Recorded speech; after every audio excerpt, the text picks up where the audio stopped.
तो दिल्ली नगर निगम चुनावों की हम बात कर रहे थे ब्रेक से पहले, और हम जानते हैं कि काफी ज्यादा निगाह है इस पे, काफी गहमा गहमी है। क्यों आखिर खास है ये चुनाव? आइए आपको हम कुछ आंकड़ों और तथ्यों के जरिए समझाने की कोशिश करते हैं।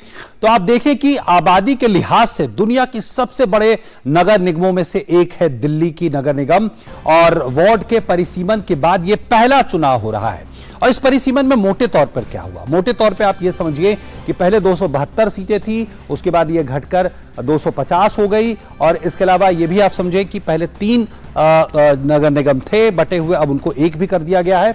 15 वार्डों के नाम बदले गए हैं, 24 वार्डों की सीमाओं में बदलाव हुआ है। इसके अपने मायने हैं, क्योंकि परिसीमन के बाद कई वार्डों में सामाजिक और जो जातीय समीकरण है उसमें भी बदलाव हुआ, यानी चुनाव परिणामों पर भी इसका असर पड़ सकता है।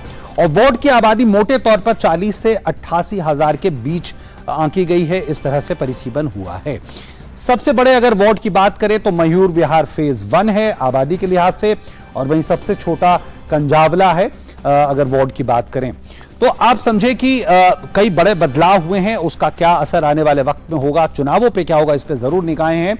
आप देखिए 2012 में नगर निगम को 3 हिस्सों में बांट दिया गया था 2011-12 के दौरान। उसके अलावा तीनों दिल्ली नगर निगमों के एकीकरण के बाद ये पहली बार चुनाव हो रहे हैं। अब देखिए इसका क्या मतलब है, अगर मोटे तौर पे समझें कि 42 सीटें अनुसूचित जाति आरक्षित हैं, 250 में से 21 सीटें अनुसूचित जाति महिला आरक्षित हैं, और इसके अलावा 104 सीटें महिलाओं के लिए आरक्षित हैं। वहीं सामान्य श्रेणी के लिए 104 सीटें हैं।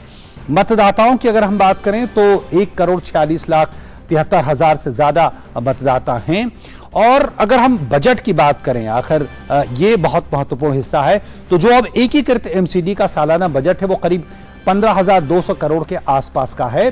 पहले जो तीनों नगर निगम थे, अगर उनका सालाना खर्च अनुमानित अगर हम देखें तो 16,306 करोड़ के आसपास था। यानी अब देखें मोटे तौर पे जब एकीकरण हो गया है तो एमसीडी का जो सालाना बजट है 6% तक कम हुआ है।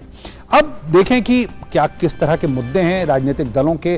तो आप देखें कि जो आरोप हैं, दावे हैं, 2017 के चुनाव में कुल 272 सीटें थे। हम जानते हैं भाजपा को 181 सीटें मिली थी, और इसके अलावा हम देखें आम आदमी पार्टी को 49 सीटें, और कांग्रेस के हिस्से में 31 सीटें, और अन्य के खाते में 11 सीटें। तो भाजपा एक तरह से निर्विवाद रूप से तीनों नगर निगमों में एक बड़ा दल बनकर सामने आई थी।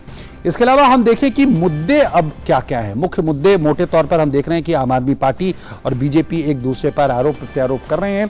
तो आपका भाजपा पर यह आरोप है कि 3 लैंडफिल साइटें, कचरों की समस्या, उनका निस्तारण और भ्रष्टाचार को बढ़ावा मिला है पिछले 15 सालों में। बीजेपी का क्या कहना है? बीजेपी का कहना है कि दिल्ली सरकार पर ने समय से फंड नहीं जारी किया, उसकी वजह से कई समस्याएं आई, वेतन नहीं दिए गए, काम नहीं हुए विकास के, और इसके अलावा फंड के साथ साथ बीजेपी ने दिल्ली सरकार पर निगम के काम जो है, जो दिन प्रतिदिन के काम है, उसमें बाधा भी डालने का आरोप लगाया है। और भी तमाम पार्टियों ने, जैसे कांग्रेस है, उनके भी अपने दावे हैं, उन्होंने भी कई अपने घोषणा पत्र में कई दावे किए हैं। क्या आखिर इसका मतलब है? इसको समझने के लिए हमारे साथ हमारे संवाददाता अनुज यादव हमारे साथ जुड़ रहे हैं।